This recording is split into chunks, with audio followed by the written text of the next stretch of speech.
Hello guys, good morning. Magluto naman muna tayo ng pakbit. Pakbit naman, ulit.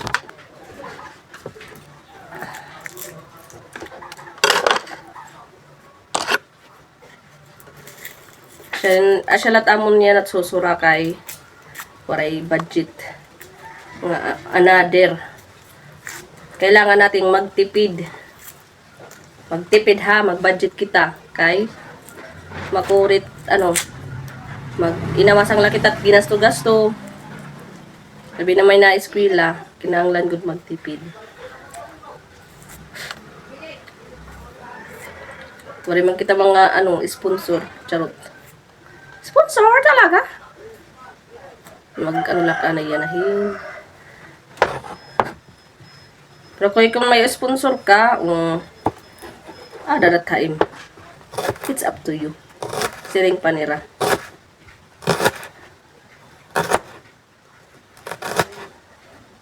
Tungod, kinahanglan natin magtipid. Kailangan natin budgetin it kwarta na mababudget natin hausap na kay kada semana man lat at sahod mga asawa budget kita kay labi na yan na kay may hulugan kitang motor. Asya na ini reality. Tira pa katuig ng hulugan, do pa katuig ngan usa pa ka bulan. Yan na, nagkakagipit-gipit pa talaga kay may hulugan yung motor. Pero kung wala hulugan na motor, ay may hulugan, hindi gad maura-urahan. Pero kinahanglan talaga kasi namin liwat hit, may da kami service, pag-uras na suludit kabataan, kailangan namin talaga. Importante kasi may service ka talaga kasi makurit talaga motor. Pag waray ka service, maghihinulat ka nga gawas. Nga dati mo ka take maghihinulat ka nga may masakyan ka. Kay aniban din ng mga motor private. Malubat na danak cellphone. Yan guys, tapos na tayo maghiwa ng ating lamas. Oray na kayong maarte. At sila ito mga panakot. Tatlong tuod niya na.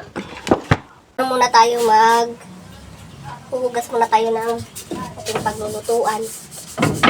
Kasi kailangan malimpyo ang ating paglulutuan.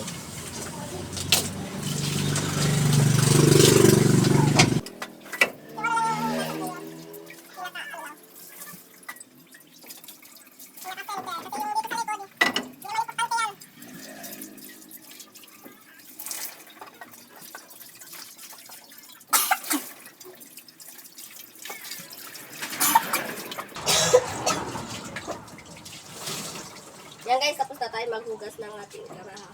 Guys, ngayon magsisimula tayo magluto.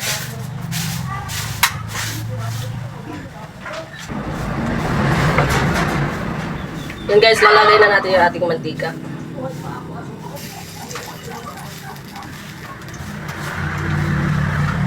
Ako gusto ko talaga, pag naglalagay ako ng mantika, medyo marami.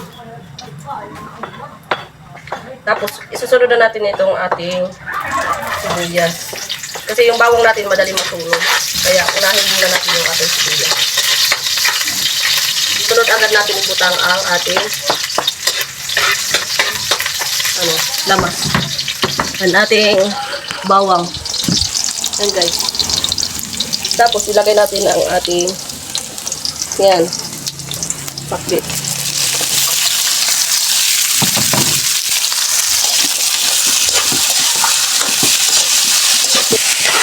Pero usually pag marami yung kalabasa, inuuna ko talagang lutuin yung kalabasa kasi matigas pa. Mas madali siyang, mas matagal siyang maluto kaysa yung mga ibang gulay.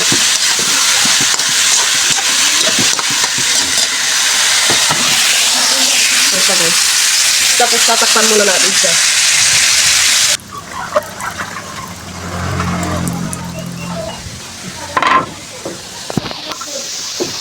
And guys, lalagyan natin. Antayin natin siyang mag-moist. Yung malapit na ba siyang maluto, saka natin siya titimplahan. Check na natin yung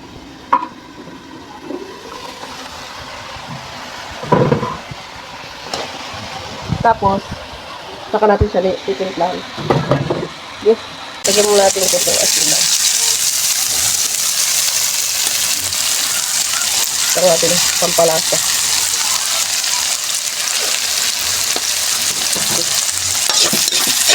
Halu-haluin natin.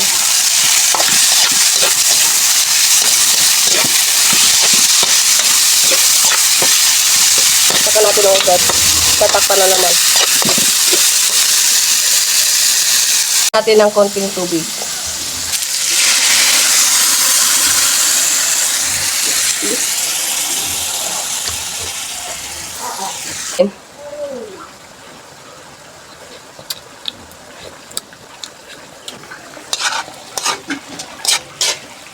Matabang pang matabang.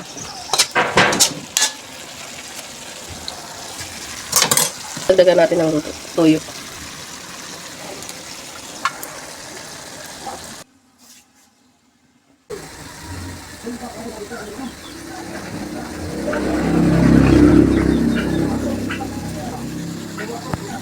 Sitahan ulit natin kung luto na ba. Yan guys, luto na.